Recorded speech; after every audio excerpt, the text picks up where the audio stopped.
자, 한 타임 끊고요. 다시 시작할게요. 이제 통합교육을 하면 거기에 따른 이제 효과가 있어야 되잖아요. 아무런 효과가 없고 서로서로 뭐 다 불이익만 있으면 굳이 할 필요가 없겠죠. 그거 지향할 필요도 없고 아무리 좋은 교육이라고 하지만 일단은 뭐 장애 학생에게 주는 효과가 있을 거고 이제 비장애 학생에게 주는 효과가 있을 거예요. 그리고 이제 또 두 가지 측면을 보통 얘기를 해요. 학습적인 측면과 사회성에 대한 측면 이렇게 두 가지를 얘기를 합니다. 첫 번째는 장애 학생이 주는 효과에서 학습적인 측면에서는 이거는 뭐 많은 연구에서도 나왔던 거에 대해서 조금은 이제 좀 정리를 한 거고요. 그리고 한 거니까 꼭 이러진 않아요. 하지만 좀 연구들에서 이렇게 좀 표현을 많이 하는 부분이니까 이것들 전달하겠습니다. 그래서 통합 환경에서 이제 교육 향상, 장애 학생의 학업 향상에 보장되지는 않지만 적절한 교육 과정 및 교수적 수정이 제공됐을 때는 그들의 학업 수행이 향상되는 것으로 나타난다. 그래서 아마 굉장히 중증 친구들보다는 경증인 친구들에게는 조금 더 나타날 수 있는 부분들이 있죠. 그리고 뭐 신체 장애들, 뭐 감각 장애 이런 친구들한테 감각 장애라 보통 얘기하면 시각 청각 이런 친구들한테는 조금 더 향상이 되는 것들이 더 있을 수도 있고 그리고 통합 환경을 하더라도 차별화된 교육을 받지 못할 때는 학업적 요구가 적절히 충족되지 않을 수 있다. 차별화된 교육이라고 하면 아까 앞에서 얘기했던 그 학생에 맞는 교수적 수정이라든가 아니면 그 수준에 맞춰서 제공할 수 있는 것들을 얘기해야 하는 건데 그런 부분이 되지 않을 때는 당연히 그 친구들한테는 통합학급이 아이고 굉장히 그냥 무료한 시간이 될 수 있는 거죠. 그러면 사회성 측면은 어떠냐? 통합학 교육을 통해서 이제 가장 효과적인 효과 중 하나가 장애 학생들의 사회성 발달에 촉진된다는 것입니다. 이게 어떻게 보면 학습적인 측면보다 사회성인 측면이 훨씬 더 효과도 있고 부각된다는 부분이죠. 이 친구들이 어떻게 보면 또래 친구들을 만나고 그들과 함께 생활을 하고 또 또래 친구들의 그런 말하는 것들, 관계하는 것들을 배웠을 때 또래 문화라는 걸 배울 수가 있죠. 그래서 그 친구들과 같이 생활하면 자연스럽게 학습도 하고 경험의 폭도 확장시킬 수 있다. 그래서 학습적인 측면보다는 확실히 사회성적인 측면이 더욱더 강조되는 부분이고요. 그러면 비장애 친구들한테는 비장애 학생들에게는 학습적인 친구에서는 뭐 그렇게 좋은 결과는 아니에요.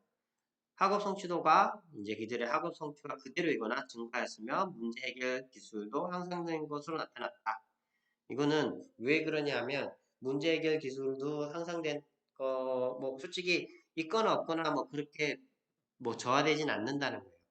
일단은 하지만 뭐 학업 성취가 그대로거나 더 증가하였고 문제 해결 기술이 늘어난 거는 그 친구 또래가 옆에서 도우미 역할을 하면서 가르치다 보니 자기가 풀 수 있고 알 수 있는 걸 가르쳐다 보니 당연히 그 부분에서는 더욱더 잘 할 수 있는 거죠.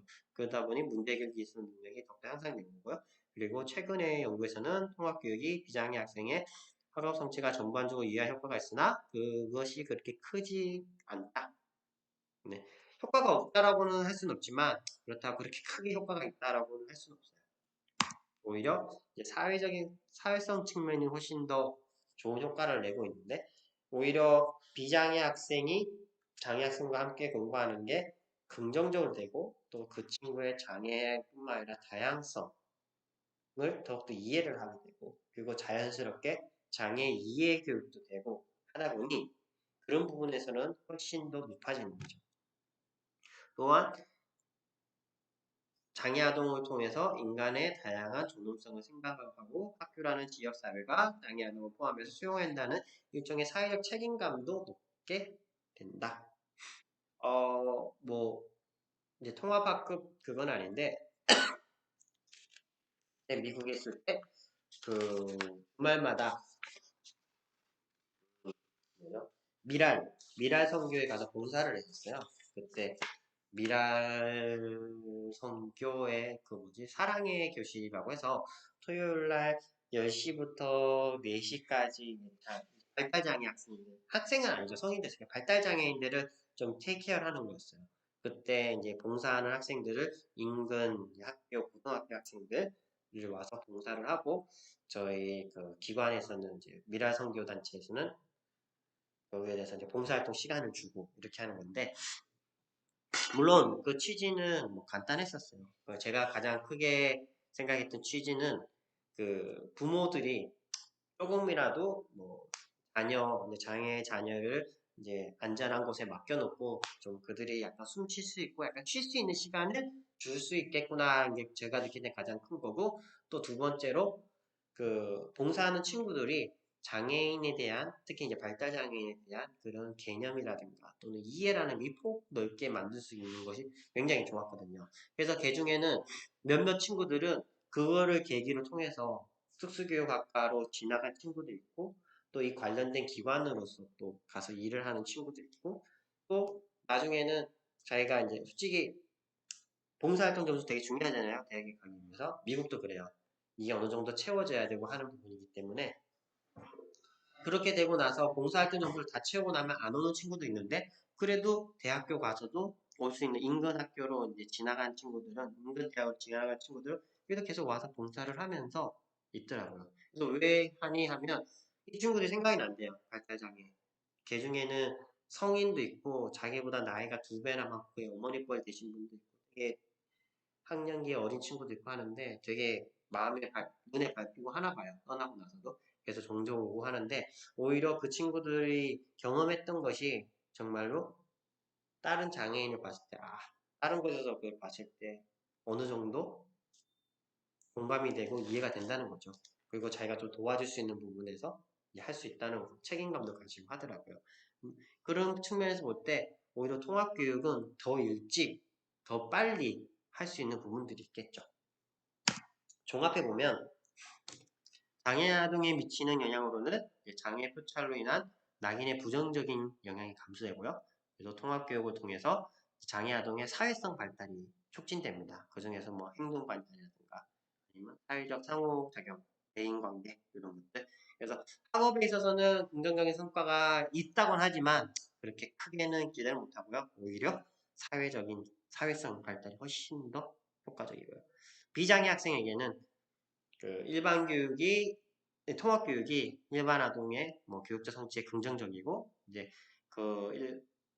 비장애 자꾸 일반 아동이라 썼네요. 지금 그 사회성 발달에 또 긍정적이고 사회적 책임감, 그리고 장애인에 대한 이해도 넓어지고, 다양성이라는 것, diversity라고 하는 것에서도 굉장히 넓어지고 확대되는 거죠. 그렇게 돼서 학령기 때 굉장히 좋은 효과가 나타날 수 있다고 생각을 하고요. 학습적인 영향보다는 사회적인 거. 우리가 나뿐만 아니라 다른 사람에 대한 거. 틀린 게 아닌 다르다는 거에서 많이 인정하는 부분들을.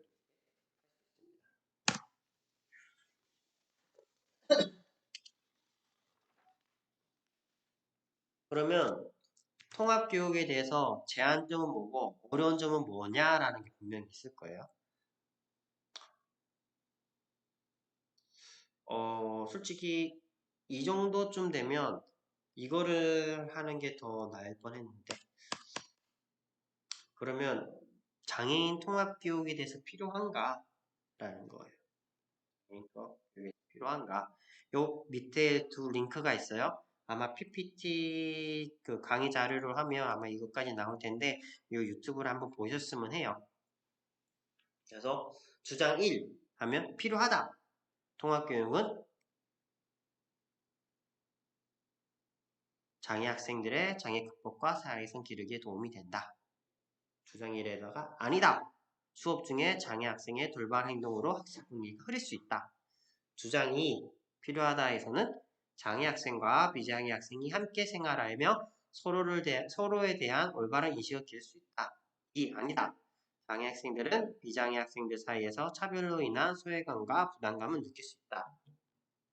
3. 필요하다에서는 장애 학생들이 따돌림을 피해 특색을 받고 자란다면 사회에 적응하기 더 어려울 것이다. 아니다. 장애인 배려 시설이 충분치 않은 상황에서 비장애 학생들과 선생님들의 협조를 이끌기 어렵다.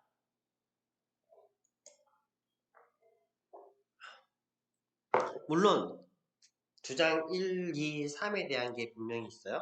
그렇다고 필요하다가 맞고 아니다라고 틀리다고 얘기하고 싶진 않습니다. 현실적으로 보면 둘 다 맞는 얘기이기도 하면서 둘 다 틀린 얘기이기도 해요. 그러나 우리는 이것에 대해서 누가 맞고 누가 틀리다가 아니라 다른 것에 대해서 서로가 협의를 통해 가지고 더 나은 방향으로 해야겠죠. 솔직히 저희가 대면 수업을 하면 이 부분에 대해서 한번 논쟁을 하고 싶었어요. 지난 학기에서도 못했지만 그전 학기에서 했는데 뭐 6명이 한 소그룹 했을 때 3명은 필요하다, 나머지 3명은 아니다. 그래서 서로 이렇게 논쟁을 좀 하면 상당히 재밌거든요. 서로가 얘기를 하는 거고 내 생각이 다른 사람 생각이랑 얼만큼 다른 건지도 알아볼 수 있고 하는 건데 저희가 비대면을 하다 보니 그 부분이 좀 아쉽긴 하지만 어쩔 수 없는 부분이고요. 그러다 보니 이 부분은 일단 한번 생각을 해보시고 좀 이 수업을 하고 있으니까 무조건 필요하다라고 얘기를 하고 싶지는 않습니다. 그리고 이 부분은 또 더 잘해서 리플렉션 페이퍼에 써주시면 더 좋을 것 같기도 하고요. 그래서 제가 이렇게 보면 어떤 분이 어떻게 생각하는지 또 어떤 선생님이 이렇게 생각하는지 또 너무 재미없지 않아요? 다 필요하다고 하면? 아니라는 주장은 당연히 있어야 되죠. 원래 또 이런 상태에서 더 좋은 의견이 나오고 하는 부분이니까요. 그리고 제한점과 난점 했을 때 먼저 뭐 장애아동의 행동적인 특성으로 행동 문제가 나타날 수 있고 이로 인해서 장애아동에 대한 거부감이나 편견이 가질 수 있다. 아까 얘기했던 주장에서 들어있는 부분이죠. 오히려 장애아동에 대한 이해가 높아질 수 있지만 반대로 그들의 문제 행동 때문에 피해를 더 보기 때문에 자기가 피해라는 거죠. 그러면 거기에 대해서 더 편견이 있는 거죠. 그렇게 솔직히 여기 계시는 선생님들 중에서 통합 환경 정말 수업 중에 장애 친구가 있었는 적이 있는지 없는지는 모르겠지만 저는 없었어요. 제가 다닐 때는 어릴 때는 오히려 특수학급이라고 돼가지고 좀 그쪽으로 되어 있어서 아예 통합 환경이나 통합 교육을 받아본 적은 없습니다. 학년기 때는 오히려 조금 안 좋은 기억으로는 초등학교 때 이제 그때 선생님들도 약간 조금 무지하셨죠. 그런 장애인 그 특수교육에 대해서. 그래서 공부 못하거나 좀 떠들거나 말썽 피우는 게, 야, 너 자꾸 말씀해 저기 특수반 보낸다. 이렇게 표현을 하셨어요. 그러면 애들이 좀 약간 되게 기겁을 했던 걸로 기억을 해요. 특수반 가면 그 이제 지적장애인이나 뭐 거기 뭐 자폐성 장애인 친구들이 있는 건데 그거는 그 친구들이 굉장히 이상한데 그렇게 인식을 했던 걸로 제 기억이 남아있어요. 특수반이라고 하면 좀 다른 친구들이 가기 싫어했고 저 학교 끝에 모서리에 존재하는 교실로 아무튼 좀 부정적인 이미지가 강했었던 걸로 기억을 해요. 물론 지금은 아니지만. 그리고 장애 아동의 부모가 장애 아동을 과잉보호하거나 일반 아동의 부모가 통합을 반대하거나 혹은 자신의 자녀와 장애 아동이 교류를 맺는 것에 반대하는 경우 통합교육의 부정적인 측면이 부각될 수 있다. 이것도 맞는 거죠. 간혹 가다가 장애 부모는 너무 과잉보호, 그냥 비장애 아동 부모는 반대를 하는 거죠. 일반 아동 부모는. 아, 왜 우리 수업에서는 장애가 와가지고 우리 학교에 수업을 방해하고 공부 못하게 하느냐. 이렇게 나올 수도 있고. 또 그들이 친구를 만났을 때, 이제 뭐 다 그런 건 아니지만, 간혹 가다가, 뭐, 이제 표현을 하자면, 아우, 저런 애랑 같이 놀면 안 돼. 왜 저런 애랑 같이 노니? 이런 식으로 표현을 하고 하면, 오히려 이제, 통합교육에 대해서는 더욱더 부정적인 측면이 커질 수밖에 없는 거죠. 그리고, 장애아동들은 일반 학급 또래 교사와 또래들이 보이는 부정적이거나 일관성 없는 태도로 사회적 어려움을 경험하기도 한다. 이거는 뭐 일반 학급의 이제 선생님들이나 또래들이 알지만 이 친구가 장애가 있다는 걸 알지만 맨날 장애아동이 문제 행동을 일으키고 힘들게 하고 하니까 어쨌든 잘해주다가 화가 나가지고 또 뭐 못해주고 괴롭히고 이런 것을 반복적으로 하고 교사 선생님들도 그런 학생을 잘 테이크케어를 해야 되는 걸 알지만 반복적으로 일어나거나 반복적인 그런 것에서 피로감이 누적돼서 자기가 챙겨야 되고 자기가 책임져야 되는 그런 장애아동에 대해서 그렇지 못한 경우도 생겨나기도 하죠. 그러다 보니 차라리 뭐 같이 이렇게 해서 문제가 날 바에는 사실 좀 떨어져서 오히려 뭐 문제를 안 일으키는 걸까 더 낫다고 생각할 수도 있고 하다 보니 좀 장애아동의 입장에서는 그런 사회성을 향상시키기 위해서 하기에는 되게 어려운 경험을 할 수도 있는 부분이고요. 또 부모와 교사 간의 협력의 부재로 발생할 수도 있죠. 이거는 뭐 꼭 통합교육뿐만 아니라 그냥 특수교육 내에서도 많이 일어나는 부분이긴 한데 어, 여기도 뭐 장애 부모님이 계시기도 한데, 어쨌든 학교가 모든 것을 해주기를 바랄 때가 있죠. 그렇지만 그 선생님이 입장에서는 한 명의 장애 학생이 아니라 여러 명의 장애 학생을 이제 보다 보니 그게 좀 잘 이루어지지 않을 때가 있어요.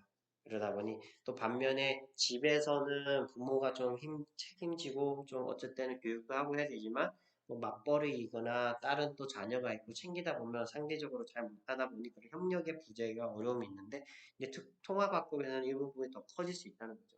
아까 위에서 말했듯이 그 부모가 굉장히 과잉보호를 하거나 또는 일반 부모가 또 이제 그 반대를 한다 그러면 당연히 어려움이 생겨날 수밖에 없는 부분입니다.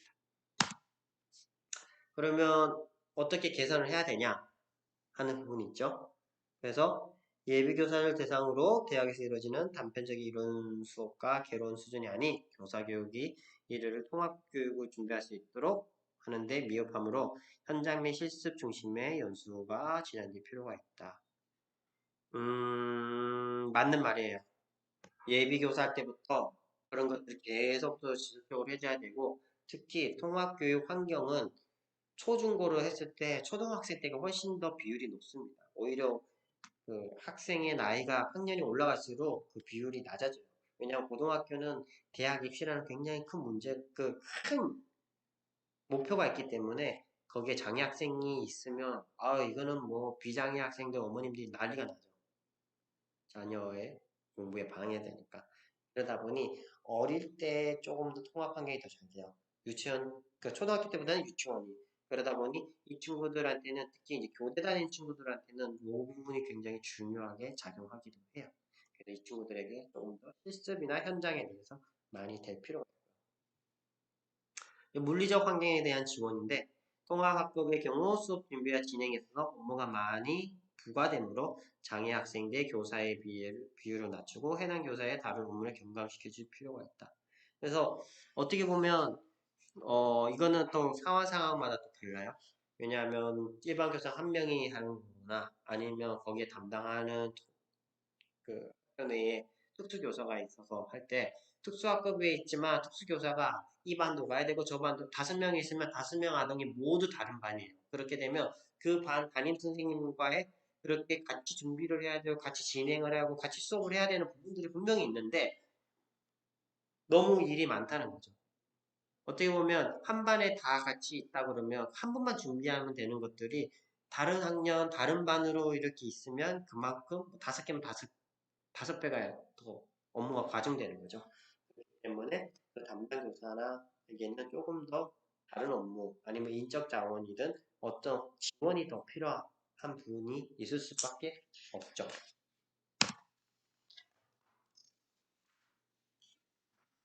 그리고 통합교육을 위한 교수 자료의 지원. 통합교육의 성공적인 실시를 위해서는 적절한 시설 및 교육 마련이 되어야 합니다. 뭐 아까 얘기했던 이제 교수적 수정이라고 했을 때, 딴 친구들이 수학 문제를 풀고 있고, 거기 뭐 분수, 아까 뭐 더하기 빼기 곱하기 나누기 한다고 했을 때, 이 장애 학생은 그보다 더 낮은, 그냥 두 자릿수에 뭐 더하기 빼기를 하고 있다 그러면, 거기에 관련된 필요한 것들을 어느 정도 지원을 해야 되겠죠. 그래야지 같은 과목 내에서 다른 수준이지만 같은 과목에서의 수업이 진행이 될 수 있는 거고요. 그리고, 네. 그리고 협력체계 구축 및 책임의 공유. 그래서 통합교육의 성과 개선을 위해서 교사 간의 협력체계가 구축돼야 되고 통합교육이 특수교사만의 전문성과 헌신이 아닌 학교 전체 구성원이 책임을 공유하고 연대 책임의식을 갖는 것을 인식해야 합니다. 통합 환경에 있더라도 일반 교사가 장애 학생에 대해서 책임이 좀 없다고 생각하는 부분이 많다고 하더라고요. 여기에 장애 학생은 특수교사가 담당이지라고 하는 부분이 있죠. 그러다 보니 그 부분에 대해서 조금은 이제 아쉬운 부분이 있고요. 잠시만요. 지금 중요한 전화가. 죄송합니다. 저 집에서 전화가 왔네요. 제 집에 할머니가 좀 연세가 좀 많으셔가지고 아무튼 저 어디까지 했죠? 중간에 끊었는데 협력태계 구조 여기다 얘기했죠? 다시 한번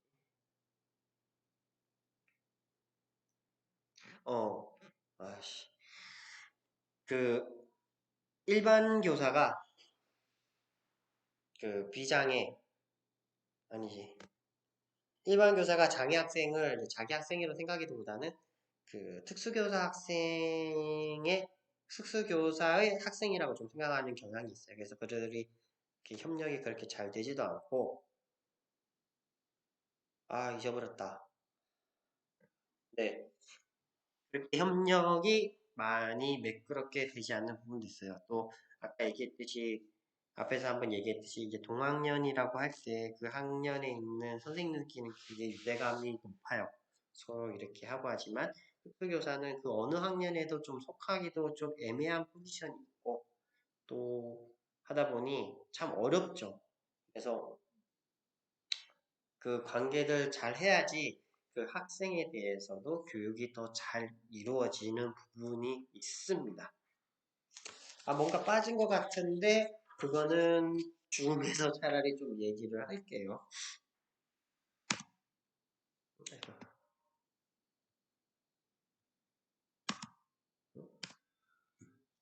음. 보조인력제도의 정비. 그래서 우리나라에서는 특수교육 실무원, 그래서 보조인력제도가 시행되고 있고, 이제 성공적인 통합교육을 위해 특수교육 실무원의 역할에 대한 규정과 함께 이들에 대한 지속적인 교육과 교사 협력에 대한 체계적인 시스템을 마련해야 합니다. 물론 통합교육뿐만 아니라 특수교육에서도 굉장히 이분들의 역할이 되게 커요. 그래서 저도 한번 옛날에 잠시만요. 있는데 이제 그 실무원 선생님들과의 관계도 되게 중요해요. 아까 얘기했듯이 만약에 5명의 특수학 그 장애 학생이 있는데 이 중에 통합학교 때문에 다 다른 학년으로 갔어요. 근데 한 명의 특수교사가 이 5명을 어떻게 다 하겠어요. 어쩔 때는 이 반에 갈 수 있고 어쩔 때는 B 반에 갈 수 있고 어쩔 때는 뭐 C 반에 갈 수 있고 하겠지만 이런 보조 인력이 있으면 서로 나누어서 훨씬 더 효과적으로 할 수 있겠죠. 근데 간혹 가다가 그런 건 아니지만, 그, 특수교사가 이제 뭐 바뀌었거나 하지만, 이런 실무원인 분이 계속적으로 그 학교에 남아서 그 친구들을 좀 이렇게 계속 보조를 하시는 분이 있어요. 어떨 때는 오히려 특수교사보다 이 실무원 선생님이 이 장애 학생을 더 잘 아는 경우도 있어요. 그럴 때 간혹 가다가 이제 거기에서 이제 갈등이 나거나 좀 이제 비협조적인 때도 있고요. 제가 그 말 하려고 그랬다. 제가 이제 한국으로 돌아와가지고 박사과정 때, 첫 학기 때 좀 한국 특수교육 현장을 좀 보려고 보조교사 하는데 신청을 했었어요. 그래갖고 막상 신청을 하고 딱 가서 앉아서 면접을 보려고 이렇게 앉아 있었는데 그쪽에서 이제 학교 측에서 굉장히 놀랬죠. 왜냐하면 대부분은 보조교사 선생님들은 이제 한 나이가 뭐 적으면 30대, 많으면 50대, 그리고 여자 선생님들이 되게 많았거든요. 근데 어느 뭐 30대 남자가 이렇게 떡하니 앉아 있으니까 다들 휘둥그레 보더라고요. 물론 뭐 거기는 안 했지만 저희 지도 교수님이 한번 해보는 게 어떻겠냐고 권해서 저도 한번 해본다고 했는데 물론 안 했지만 대부분이 그런 분인데 그런 분들에 대한 교육이 잘 생각보다 이루어지지는 않는 것 같아요. 오히려 그분들은 약간 제가 그때 받았던 느낌은 장애 학생에 대해서 효과적으로 뭐 이렇게 하보다는 왠지 요양보호사 같은 느낌에 해서 그 장애 학생들을 좀 옆에서 안 다치고 밥 잘 먹고 대소변 잘 가리고 그렇게 할 때 옆에 붙어있는 느낌이 되게 있다는 분이 되게 많았었거든요. 근데 이런 분들한테도 오히려 더 교육이 돼서 정말로 특수교육 그리고 즉 장애 학생의 장점 뭐 강점과 약점을 알고 어떻게 하면 효과적으로 교육이 되는 거를 조금 더 협력적으로 잘 하면 분명히 더 좋은 효과를 낼 수 있는 것 같은데 의외로 아까 얘기했듯이 이제 그 더 오랫동안 그 장애 학생과 같이 있다 보니 간혹 가다가 이제 특수교사보다 더 월권적인 행위를 할 때가 있다고 하더라고요. 그래서 그들에게도 잘 좋은 시스템이 있어야 되겠죠. 뭐좀 약간 사담이 좀 끼었지만 그리고 여섯 번째 관련 서비스 제공에 대한 요구. 이제 특수교육지원센터의 기능과 전문성을 강화함으로써 그들의 전문 인력이 통합교육을 적극 지원할 수 있도록 해야 한다. 예, 이렇게 되어 있어요. 그래서 보면 음, 마지막 이게 슬라이드인데 아까 보여줬던 것들이 진짜 이제 통합교육이 필요하냐라는 거예요. 정말로. 어떻게 생각하시나요? 저는 개인적으로는 완전 통합은 어렵다고 생각을 합니다. 지향하는 바지만 완전 통합은 어렵다고 생각해요. 물론 가능한 한 친구들한테는 해야겠죠. 그게 아까 얘기했던 최소 제한 환경이라는 부분에서는 가능한 한 친구들은 해야 되겠지만 정말로 완전 통합은 어렵다라고 생각을 해요. 그래서 어떨 때는 그런 생각을 해요. 왜 특수교육이라는 게 존재할까? 왜 장애학생이란 말이 존재할까? 그 친구들이 그냥 학생이라는 이름 안에서 서비스가 장애 관련 뭐 특수교육 서비스가 들어가는 학생들인데 저희는 이미 장애 학생, 비장애 학생 이렇게 구분을 해버린 거죠.